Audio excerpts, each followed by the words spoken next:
एक और बहुत अच्छी बात मुझे इस किताब में मिली है। आचार्य जी बोलते हैं कि एक बार आपको स्पष्ट हो जाए कि आप कैसे जिए, क्या उसमें सार्थक था, क्या उसमें व्यर्थ, क्या निरर्थक, आप अपने बच्चों को भी कुछ संदेश दे पाएंगे, कुछ सीख दे पाएंगे।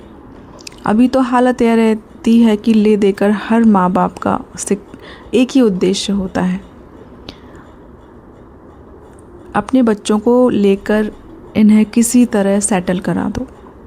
शिक्षा उन्हें क्यों दिलाई जा रही है? ताकि वो सेटल हो जाएं। कॉलेज क्यों जाना है? सेटल होने के लिए। खाना पीना क्यों? सेटल होने के लिए। खेलना भी क्यों है? किसी स्पोर्ट में काबिलियत क्यों हासिल करनी है? उससे भी बस सेटल होने में मदद मिलती है। यह तो बताइए कि आपका सेटलमेंट कैसा चल रहा है? वैसा ही अगर बच्चों का हो गया तो फिर, और अगर आपका अच्छा ही चल रहा है, यही आपकी धारणा है, तो फिर ठीक वैसा ही कर दीजिए बच्चों का भी।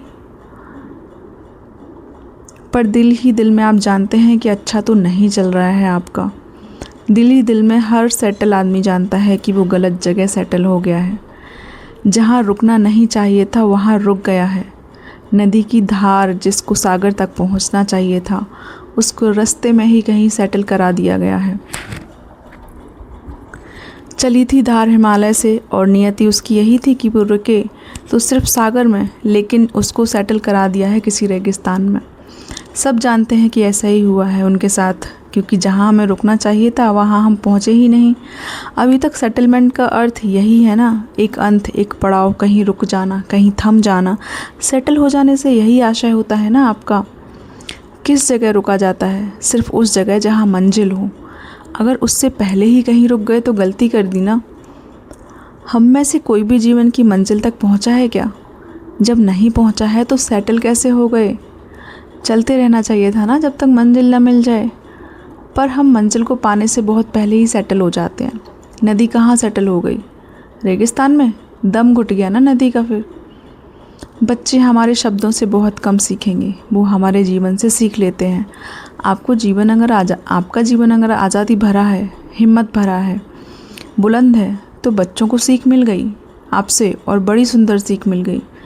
और अगर आपके जीवन में डर है, जल्दी से एक घोंसला बना लेने का और उसमें छुप जाने का, यही आपका सारा प्लान है, यही अरमान है, यही योजना है, तो बच्चों को भी यही सीख मिलेगी कि जीवन का अर्थ होता है डर, जीवन का अर्थ होता है सुरक्षा पाने की कोशिश, जीवन का अर्थ होता है जल्दी से घोंसला बनाओ और उसमें सुरक्षित होकर छुप जाओ।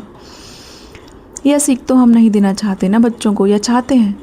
दुर्भाग्य की बात है कि अक्सर हम यही सीख देना चाहते हैं बच्चों को। कुछ प्रश्नों पर विचार करिएगा।